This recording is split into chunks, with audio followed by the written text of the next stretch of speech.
Bom, neste vídeo, eu vou ilustrar para vocês o uso de um simulador de processos para, colunas, especificamente para coluna de destilação. Então, eu só quero mostrar para vocês algumas funcionalidades, Então, o QuenCep ele é gratuito, a gente pode, baixar, no site e fazer a instalação. Então, aqui do lado nós temos então, uma árvore onde a gente pode navegar. Inicialmente eu coloco então o nome do meu exemplo, certo? E aí eu vou para a aba de componentes. Então a primeira coisa é buscar esses componentes. Aqui eu preciso buscar, ele tem um vasto, banco de dados. Vou fazer aqui, um exemplo, de separação de benzeno e tolueno, tá? Então eu preciso procurar. Aqui, o nome dos componentes eles estão em inglês, então eu preciso, posso utilizar o Google, o que for, para, saber o nome do composto. Então, cliquei, selecionei ali, vou selecionar então agora o tolueno. Posso dar um duplo clique ou adicionar, então aqui eu posso gerenciar, através da adição e remoção de componentes. É importante que eu coloque todos os componentes que irão participar da minha simulação. Embora eu esteja ilustrando aqui para o QuenCep, esse procedimento é geral para qualquer simulador. Então, o primeiro passo, é a gente adicionar os componentes, Então, a gente vai buscar no banco de dados e aí a gente então começa a adicionar, blocos ao meu desenho, quando eu tenho um simulador sequencial modular. Esse simulador especificamente, ele não é um simulador de processos, ele é um simulador somente de separação aqui. Então eu tenho aqui as opções de flash ou coluna de equilíbrio. Vou selecionar coluna de equilíbrio, tá? E aí eu vou selecionar aqui as opções que ele tem. Então, por exemplo, ele simula, extração, destilação azeotrópica, absorção. A gente vai falar aqui de destilação. Então, a destilação básica ele já colocou aqui, no meu desenho um condensador de topo e um refervedor de fundo, tá? E aí no simulador, como ele trabalha com, uma modelagem, orientada a equações, a gente precisa fornecer aqui o número de estágios. E aí surge a primeira dúvida. Bom, na hora do projeto eu não sei ainda o número de estágios, É aí que entram aquelas abordagens simplificadas, como o número de a equação de Fensky, para estimar o número mínimo de estágios. Então se a gente não tiver a mínima noção de quantos estágios a gente vai colocar, a gente utiliza um método simplificado para fazer essa estimativa, E aí usa alguma heurística, por exemplo, uma vez estimado o número mínimo de estágios, a partir da equação de Fensky, a gente então, por exemplo, usa a heurística de que o número de estágios ótimo vai ser em torno de 2 vezes o número mínimo. Por que é importante eu colocar um número aqui, razoável? Porque pode ser que a simulação ela não tenha convergência, Então eu vou colocar aqui, 20 estágios, tá? Eu já sei mais ou menos que essa mistura eu vou conseguir separar com esse número de estágios a partir de informações da literatura, senão vai ser tentativa e erro, tá? E aí vou alimentar, no estágio 10 aqui a minha alimentação, mais ou menos no meio da coluna, gerando então uma seção acima da alimentação, que é a seção de retificação, onde a gente vai ter a purificação do leve, no caso aqui o benzeno, e no fundo então a gente tem a purificação do pesado do tolueno. Então, como eu falei, eu tenho um refluxo aqui, líquido no topo da coluna. Esse líquido ele desce pela coluna. No fundo eu tenho geração, parcial de vapor aqui, que sobe pela coluna, e é o contato íntimo entre essas fases líquido e vapor que promove a transferência de massa. E a gente pode assumir a hipótese de que, se esse contato é feito por um tempo, suficientemente longo, vai se atingir o equilíbrio. Essa modelagem, utilizada nesse simulador é a modelagem de equilíbrio, Para corrigir o fato de que o equilíbrio não foi atingido, a gente utiliza, uma eficiência. Bom, setei minha coluna, né? Então agora eu vou para as propriedades, né? Qualquer simulação requer que você selecione, né, modelos termodinâmicos para predição de propriedades, né, como massa específica, entalpia, que a gente utiliza nos balanços de energia, e no caso aqui é muito importante, né, na modelagem do equilíbrio de fases. Então a gente precisa calcular a fugacidade do componente nas fases, e aí a gente utiliza uma equação de estado. Então, para selecionar o valor do K, né, que é o coeficiente de distribuição, eu posso selecionar alguns modelos, né. Esse simulador ele é relativamente simplificado, a gente não tem tantas opções. Vou manter aqui a lei de Raoult, né, que é modelo ideal, que é o que a gente vem trabalhando nas nossas aulas. Para pressão de vapor eu vou utilizar a Antoine.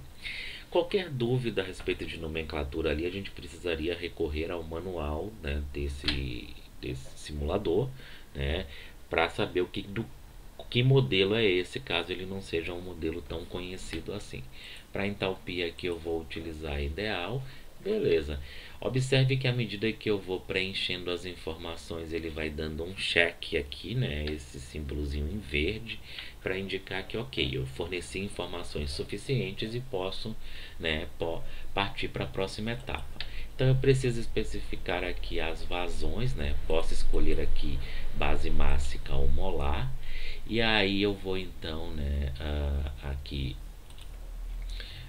especificar o estado a partir da temperatura e da pressão, certo? Vou vir aqui então na temperatura, bom, ele já me dá uma sugestão ali, a de 25 graus, certo? A pressão, então eu vou botar a pressão atmosférica ali, então tá em Pascal, 101.325. Vou especificar então, né, as vazões aqui, ó, benzeno, tolueno ou total, então eu posso especificar, basta que eu especifique duas delas, né, então eu especifiquei aqui. Bom, ainda preciso aqui selecionar ali o que eu faço quando ele tem duas fases. Beleza, então deu o cheque verde. Então, né, o que eu tenho aqui? Uma mistura de 100 kmol por segundo. Tenho então uma fração molar de benzeno e tolueno de 50% e eu quero separar. Vou para a aba de especificações. Então venho aqui, vou, né, preenchendo da esquerda para a direita. Pressão no condensador, vou assumir que a coluna é a pressão constante, certo? Então vou assumir que não há perdas de energia, então padrão. Vou assumir a eficiência de 100%, tá? É aqui que eu posso fornecer um valor, né, para corrigir essa minha eficiência. E vou aqui para as especificações. Conforme eu falei, uma vez setado, né, conhecida a alimentação, né, a pressão nos estágios, o calor nos estágios, sobram então duas especificações, uma de topo e uma de fundo, né, e a gente pode utilizar essas especificações para especificar, né, a pureza, composição de um componente no topo e um no fundo. Então, como o projeto, né, da coluna se destina a separar essa mistura, eu posso, né, conveniente eu especificar a composição ou a recuperação, né? Então aqui na especificação de topo eu vou especificar a fração molar de um componente, benzeno, vou especificar como 99%. No fundo eu vou especificar então a fração molar de um componente também, tá? Eu tenho outras opções aqui, tá? Temperatura, né? Tipo recuperação de um componente, né? Então estou especificando aqui o que é mais comum. E aí, só para diferenciar, eu vou colocar que a mistura de fundo tenha 98%, certo? Então, feito isso, está tudo pronto para nossa simulação. Então, recapitulando, né? Adicionei os componentes, configurei a minha operação. No caso de um simulador de processos, né, eu monto a minha simulação através de bloquinhos que eu vou arrastando e colando nesse ambiente, né. Esses bloquinhos têm modelos. No momento em que eu conecto um bloco a outro, né, ele conecta, insere equações, né, de a vazão que entra igual a vazão que sai, né, ao conectar essas linhas. E no caso desses simuladores, onde eu tenho mais, né, blocos, eu posso clicar sobre o bloco para colocar as especificações do bloco. Aqui eu tenho uma aba de especificações, como eu tenho um único bloco, que é a minha coluna, né? Então as especificações da coluna se encontram aqui. Mas se eu tivesse, né, vários blocos, eu teria que clicar sobre o bloco para então acessar as configurações, né, do reator, da coluna, da bomba, certo? Então não tem nada ainda na aba de resultados, mas o que eu posso fazer aqui, tá? Geralmente nos simuladores eu vou ter um botão de play, onde eu posso então, né, verificar, né, se eu tenho um grau de liberdade igual a zero e, né, ele vai resolver. Então ele só vai, né, resolver se eu tiver, né, feito especificações suficientes para que eu tenha, né, o número de equações igual ao número de incógnitas, né, ou seja, o número de graus de liberdade seja igual a zero. Dou play, ele me disse que a entrada tá ok, vou salvar aqui, vou botar exemplo, certo? Vou salvar em outro lugar aqui.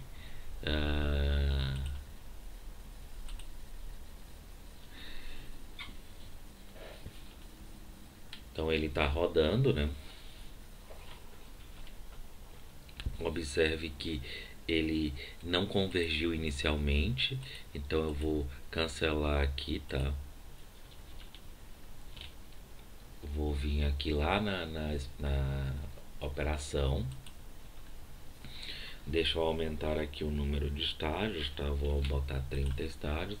Vou rodar de novo.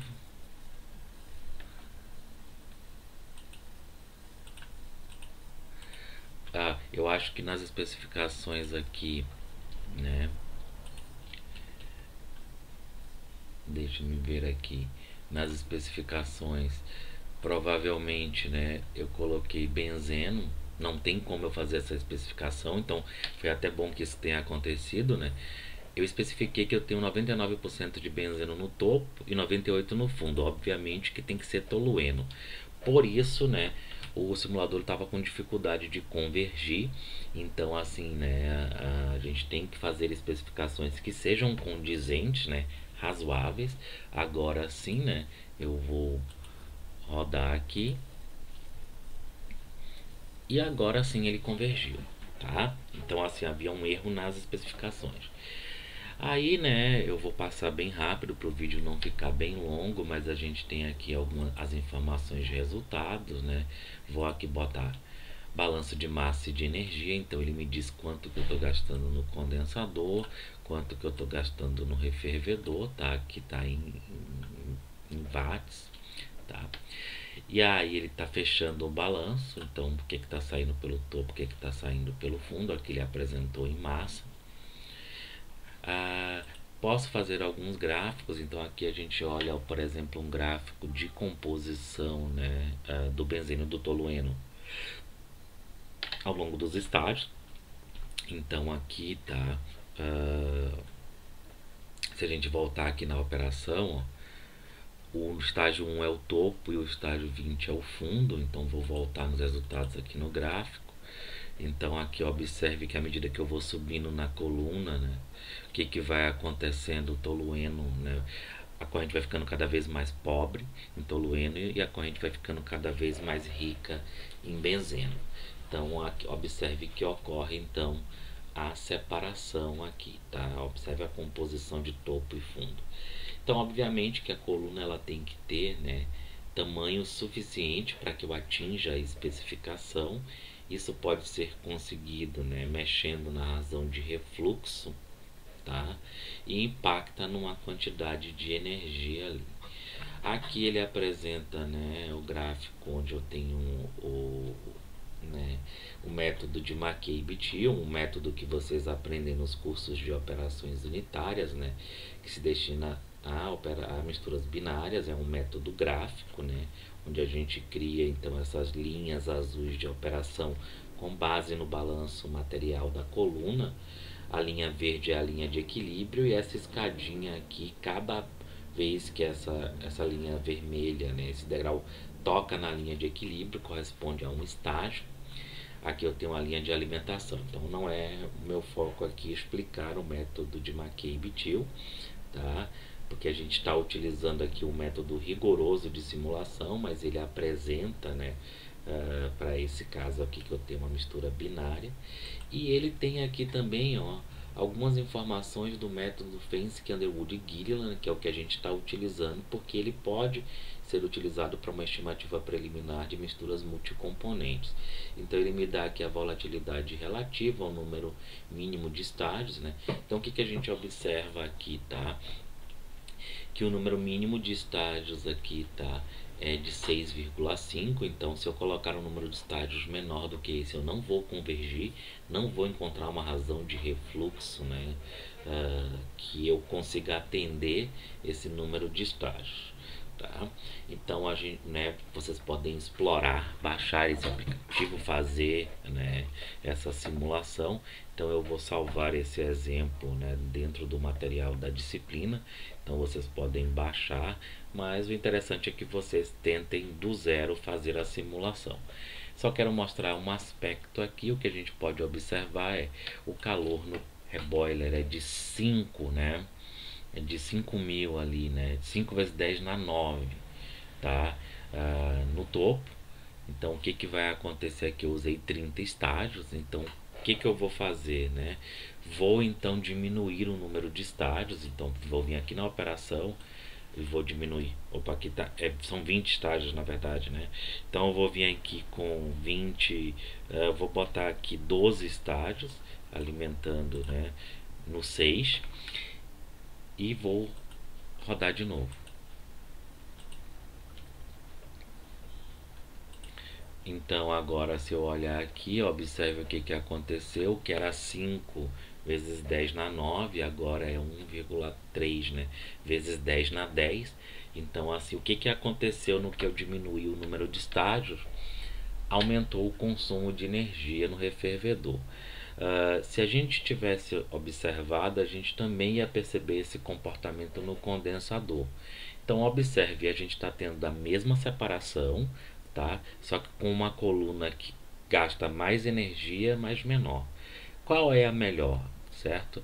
A gente precisaria, né, pegar o custo de investimento mais o custo de energia, somar essas duas parcelas para ver qual das duas alternativas, né, é melhor. Então a escolha da razão de refluxo e do número de estágios que estão atreladas depende de uma análise econômica. Então no projeto de uma coluna é muito importante que eu escolha a razão de refluxo de forma adequada. Então partindo de um valor mínimo, né, eu vou escolher então qual é a razão de refluxo, mexendo nessa razão de refluxo ou no número de estágios, e aí fazendo, né, para cada ponto o cálculo, né, dos custos para ver qual ponto tem o menor custo. Existem regras heurísticas na literatura, né, que a razão de refluxo ótima ela é em torno de 20% acima, de 20 a 50% acima da razão de refluxo mínima. Então no método de Fenske aqui, tá, a gente tem o valor ali, ó, de razão de refluxo mínima, aqui está no caso 1,13 aproximadamente. Então eu poderia, né, pegar um valor dentro dessa faixa 20% maior ou 50% maior para setar a razão de refluxo ótimo. Mas a rigor eu precisaria fazer uma análise econômica para decidir, né, o valor desses parâmetros, certo? Então era isso, nessa apresentação. Na verdade, né, nesse nosso curso a gente está trabalhando com uma abordagem simplificada, porque o nosso foco é o projeto do processo como um todo e não necessariamente o projeto da coluna de destilação. Mas eu só queria ilustrar para vocês, né, como o simulador faz os cálculos, e a gente pode, né, verificar, né, qual é o impacto, por exemplo, em aumentar o número de estágios no refluxo, no consumo de energia no condensador, no refervedor. Então a vantagem de utilizar um simulador é que a gente pode recalcular de uma maneira muito facilitada. Era isso.